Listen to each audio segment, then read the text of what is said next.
This is Living Catholic with Father Don Wolf. This show deals with living the Catholic faith in our time, discovering God's presence in our lives, and finding hope in His Word. And now, your host, Father Don Wolf. Welcome, Oklahoma, to Living Catholic. I'm Monsignor Don Wolf, pastor of Sacred Heart Parish and rector of the Shrine of Blessed Stanley Rother. And what's going on in the Catholic Church? It's a question very much on the mind of everybody these days, at least here in the U.S. There are signs of vitality and dynamism no one thought probable.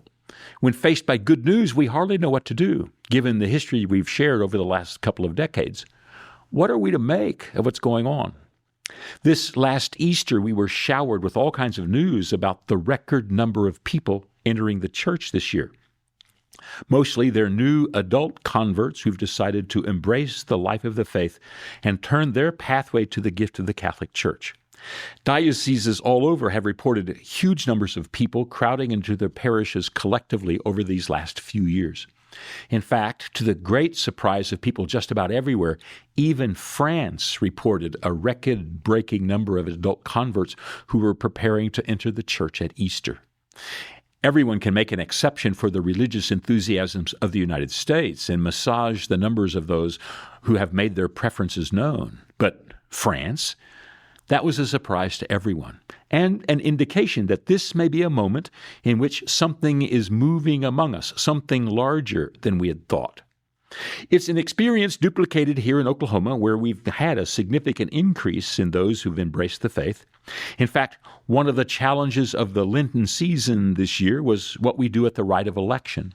That's the liturgy in which we welcome those who are preparing to receive the Easter sacraments of initiation at the Easter Vigil. This year, as we set out on our Lenten journey, it was clear that the shrine would not be large enough to accommodate all of the people who were to be enrolled as catechumens and candidates. Eventually, there had to be a reworking of the process and a division of those who were to be enrolled that day. It worked out very well and was a great dignified ceremony for all of those who were part of it. But next year, if there are any more people to be accommodated, we may be facing a whole new set of challenges. What an amazing problem to have. Not only that, recently I spoke to the vocations director for the Archdiocese. He had a number of really interesting and apropos things to say about his job. In his conversations about young men who've indicated their interest and their willingness to go to the seminary, he noted that most of them are very much younger than in the previous generation. It's a wonderful time among us in which there seems to be a renewed interest in the life of the priesthood. But a most notable aspect of that interest is that it is expressed and shared by younger and younger men. This seems to indicate a level of interest and a willingness to invest in the calling as a much more powerful element in their lives than has been the case previously. When young men wake up to hearing a call from the Lord, there is something moving among us.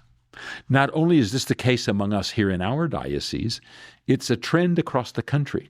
In fact, one of the problems he most encounters, the vocations director, is that seminaries are full and can't accommodate the young men that we'd like to send them. It's true, of course, the institutions have diminished over the last 2 generations, so we're not talking about a huge number of reclaimed spaces. But it is a startling fact to know the seminaries now operating are, all over the country, reaching a maximum. They're having a hard time keeping up. This was something hardly anyone expected anywhere. A number of the seminaries we work with to form our young men are engaged in capital campaigns to raise money to improve and expand their facilities. It's been a long time since any talk of making seminaries larger has been regarded as a good investment. But it's become a trend long enough to have engaged the imagination and the resources of people all over the country. Something is going on. Not only is this the case among these signal areas where there is a more hidden aspect of the church that's growing like crazy as well. You'd be excused for not noticing it, as it's not much reported on in the news. In fact, it's one of those elements of life that is hidden in plain notice, so no one thinks about reporting on it at all, since everyone can see it already. But that makes it all the more intriguing and interesting. It's the growth of professional service ministries throughout the church and all over the country. We're members of an experience of the church that just hasn't happened before, and yet here it is, taking place all around us. And by this, I mean those people who've put together their own enterprises in order to make their services available to parishes and pastors and populations that have not been served previously. Over the last couple of decades, it has become more and more common for leaders to identify what people in the church need and then organize a way to respond to those needs, most often in ways outside of the traditional avenues of ministry and service. And since we live in a society in which it is common to engage everyone in a transactional service in order to get things done, these ministries operate according to this model. People found their ministries to meet particular needs, and when they do, they put themselves in positions to sustain themselves in their work in the marketplace. It's a new way to make things happen. Right now, I could Google perhaps 36 organizations dealing with the concerns about sex education and formation for young people. These are groups dedicated to teaching the authentic insights and doctrine of the Catholic Church in the most incisive and faithful ways available. They offer their services so that the goodness and wisdom of the Church can be available to the greatest number of people. The same is true of ministries in prisons, among young adults who are looking to deepen the faith, among those who question their sexuality and want to respond to the Church's teaching, as well as those who want to balance their business lives with their spiritual growth. And those are no more than a few random topics from off the top of my head.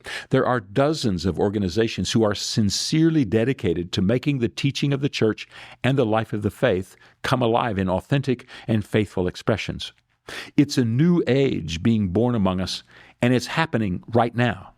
There's never been a time like it before. That's not quite fair to say. Of course, there have been many ages in the Church in which dynamic new things were taking place all over, so much so the Church wondered how to contain it all. And that's the case happening among us these days. But what makes our age different and distinctive is that these initiatives are finding expressions in ways we're not used to. There has never been a time in which so many people have been so formally educated and formed in the life and doctrines of the Church. As a corollary to their formation, there's hardly ever been a time in which so many people have wanted to bolster the faith with such compassion and commitment. Over the years, they've worked to do so in ways peculiar to our age and situation. It's a whole new world out there, and they're a part of it. It's astounding, and I think it's only going to become larger. In the midst of all this, the normal pathways of ministry and service are not drying up. They're being renewed as well. Religious life in the orders and movements of dedicated priests and sisters are also being renewed. Not each one everywhere, but many of the orders most dedicated to the most pressing service to the needs of the Church have found themselves filled with newer members who are enthused to take part in the charism of these groups. It hasn't been some sort of multiplication of the loaves and fishes, miraculous in its providential multiplication, but the growth of these groups have been steady. Those who pay attention to such things often remark, sometimes with true amazement, that the most remarkable part of them is how many young people fill up their numbers. There is a kind of springtime in the Church these days, and we all want to know what it means. At least that's the most common commentary about these phenomenon in the news these days. I look around at the confusions and the contretemps of society. Most people want to know what it means that so much is going on in our parishes and among our young people. Just exactly where do these facts fit in when it comes to understanding the Church and society? We know and understand the reporting about the Church suffering and getting smaller. What do we do about reports in contrast to this? It's a curious time. Personally, I've wanted to stay away from commenting too much about it. I see the numbers like everyone else. The presence of so many people causes me to wonder about what's going on as much as anybody else. But I'm old enough and have seen enough misplaced enthusiasm over my years to counsel caution. It's easy to make a big deal out of a temporary trend and then later discover that the excitement was a lot of smoke without much heat. Generally, I've mostly been content to wait and see. If it's a good trend, then we'll become more aware of what it means. Until then, I've tried to contain my enthusiasm. Let me give you an example. When I went to the seminary in 1975, there were a total of 14 seminarians for the whole Archdiocese of Oklahoma City. Of that number, more than half had joined just that year, meaning that in the previous year, there had hardly been 10. Over the years, the number slowly crept upwards, but not dramatically. When I was ordained in 1981, after 6 years, there were something like 25 seminarians.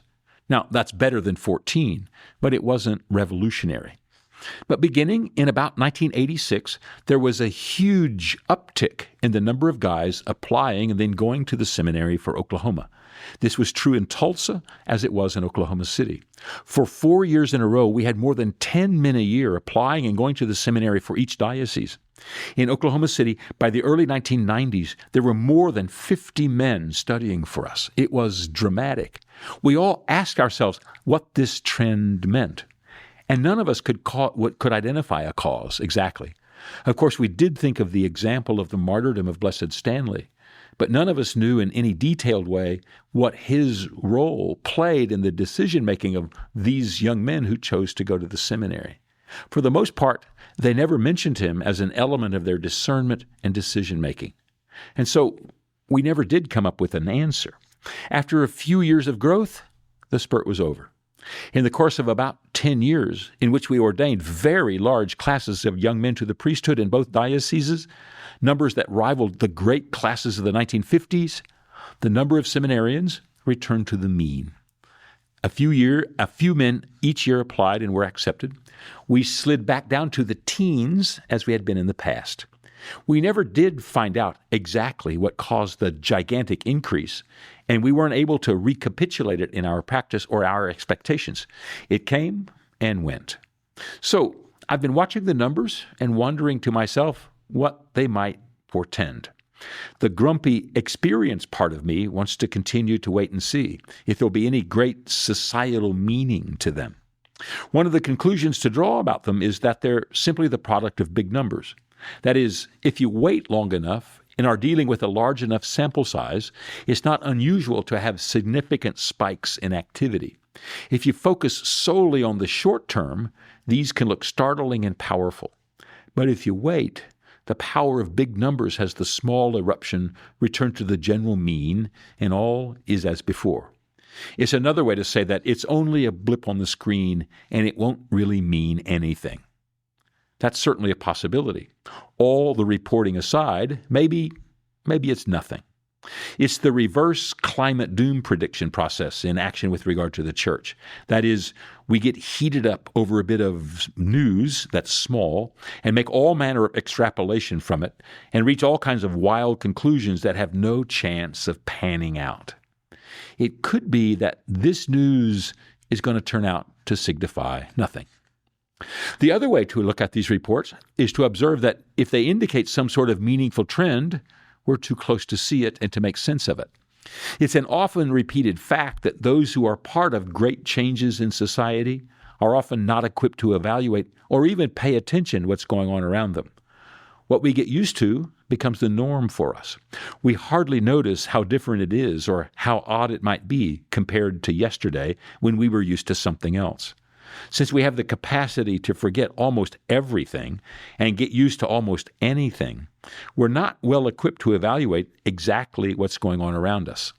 It may be the case that deep currents are rearranging our lives, but the last thing we really pay attention to are the deepest of them among us. That's what happens, for example, if we look at a video of some event or activity from 50 or 70 years ago. This seems to be more and more popular on social media these days. Some will put up a recording of a baseball game or a day at the beach or a party from, say, 1970, and everyone will marvel at what has changed since then. We can look at it, and it all looks normal and congenial to us. But the first thing we notice is that we haven't noticed how things really are different than they were all those years ago. People and styles and the way so many carry themselves and what they're doing, the ease or discomfort we notice, all these things come immediately to mind. And it takes a jolt like this, a stark reminder for us to know that little by little, trends have manifested themselves and we hardly even notice it all. It could be the case, And it often truly is the case that we are simply not empowered right now to notice what's happening among us. The numbers tell a story. We just don't know what it might be. But when we get out from under these caveats and the cautions, we're empowered to think about what might be going on amid the good news coming our way. Let's not fall into the trap of previous years and conclude there's nothing good in good news. That's an artifact of previous ages. One of our major Catholic publications and media outlets always seem to champion. What indeed could it mean that things could be, for a time right now, in our circumstances for today, are looking positive? Maybe the Lord has some things in mind for us that we would do well to pay attention to. The first would be that our society at our time is on the lookout for what is meaningful and purposeful. We were built to be part of a world in which we are resident. That is, we've been placed into the creation at its apex and as its principle. We don't survive without a sense of where we are and what we're here for.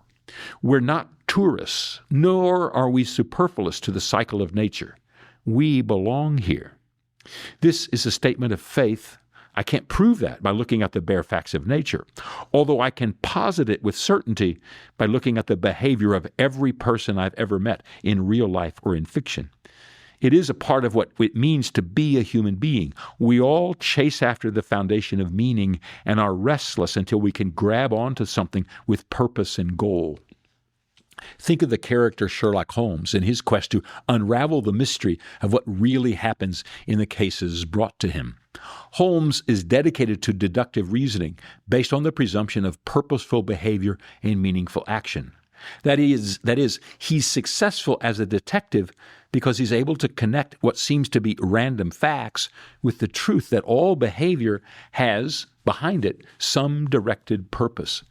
While he makes a fanaticism of facts, he doesn't collect them randomly, but because they build to disclose a purpose and the succession of events disclosing what that purpose is.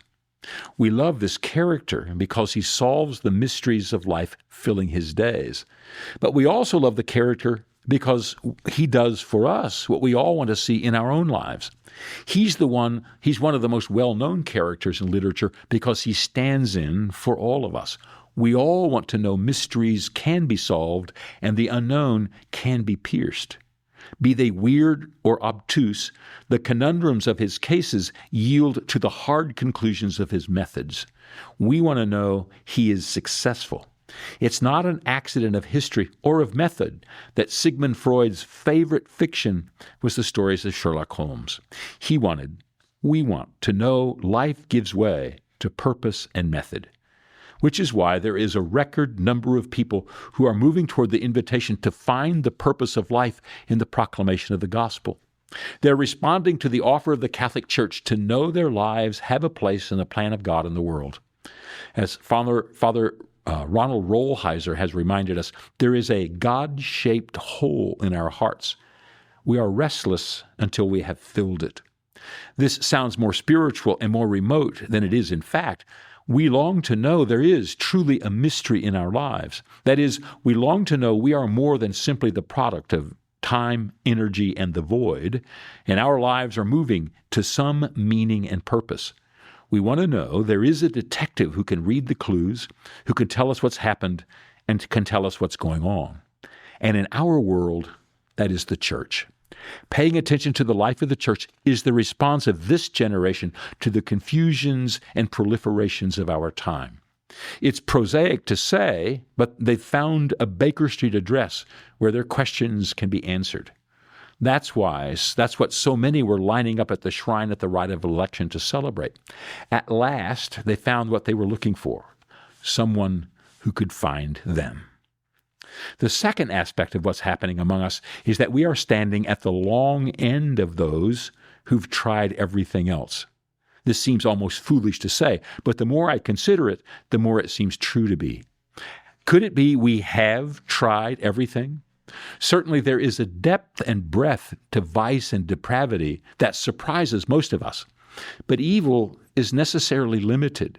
It has no creativity all its own. It can't delight in its deprivation or glory in its misdirection without emptying itself out.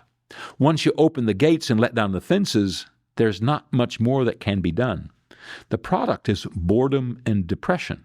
Once we get there, where we seem to have arrived in our day and time, there's not much more places to go, except to opt for the possibility of virtue and purpose. Several years ago, I ran into a very young man sitting on a bench outside of the rectory of the church in Shawnee. He told me his mother had died and his father had let him know that he'd take care of him, but he, the young man, was on his own. There'd be a house and food and a bed and enough money to get by on, but Dad wasn't going to be present for anything. This was offered as a gift, with the additional bow that Dad would not constrain his son in any way.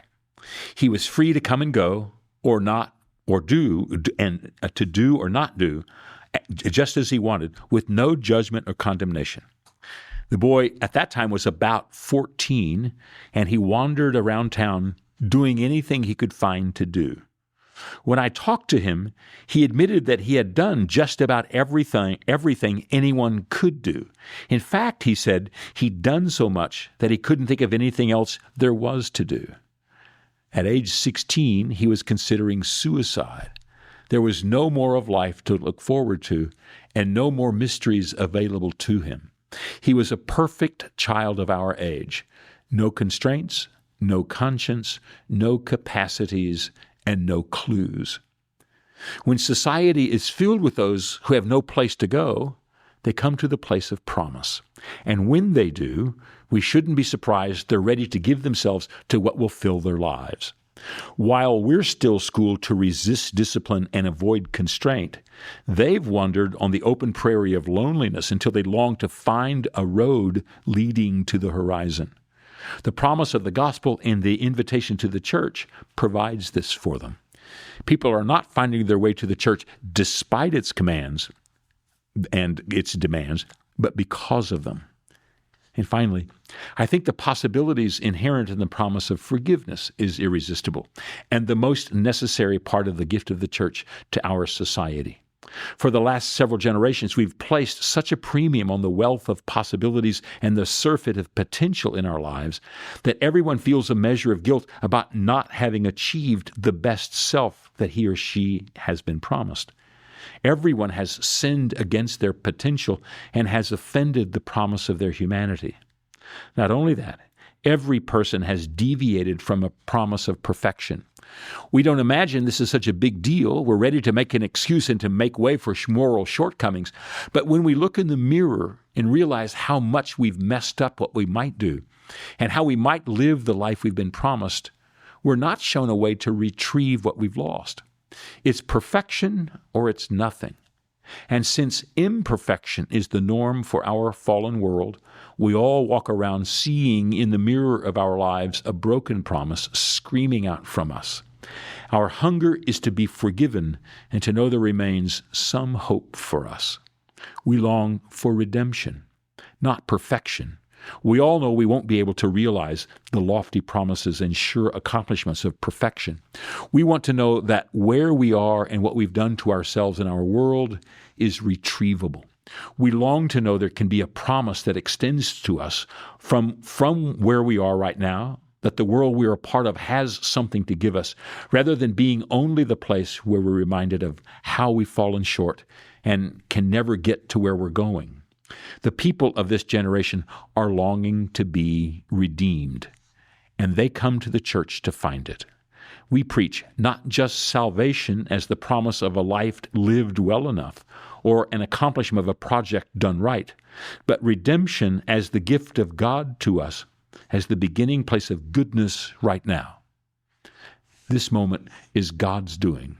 Whether it lasts for ages or for only a moment, it is an artifact of our day and time. I propose we enjoy it for what it is, our day and our time, and that we give thanks for what God has done for us.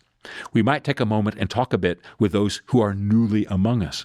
Maybe they have a thing or two to tell us about what it means to trust in God, who does not abandon his church or leave his people alone. Back in just a moment.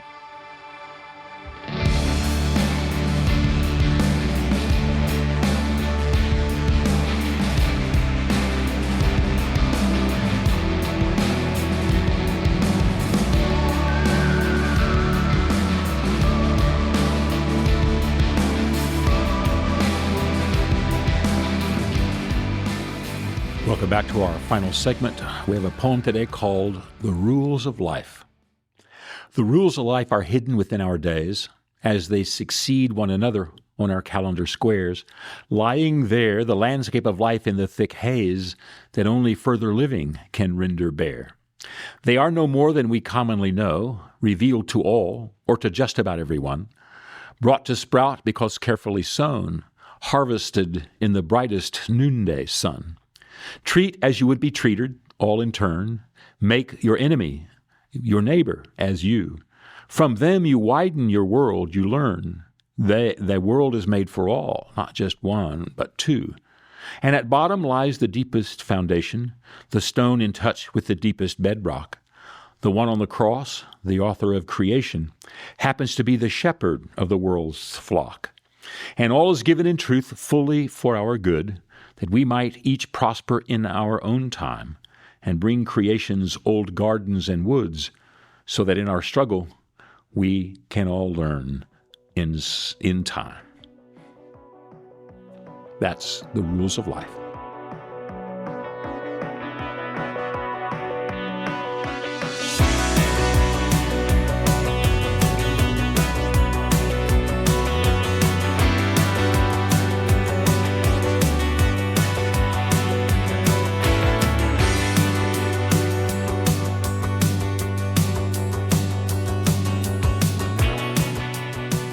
You know, it's possible to access our previous programs if you're interested.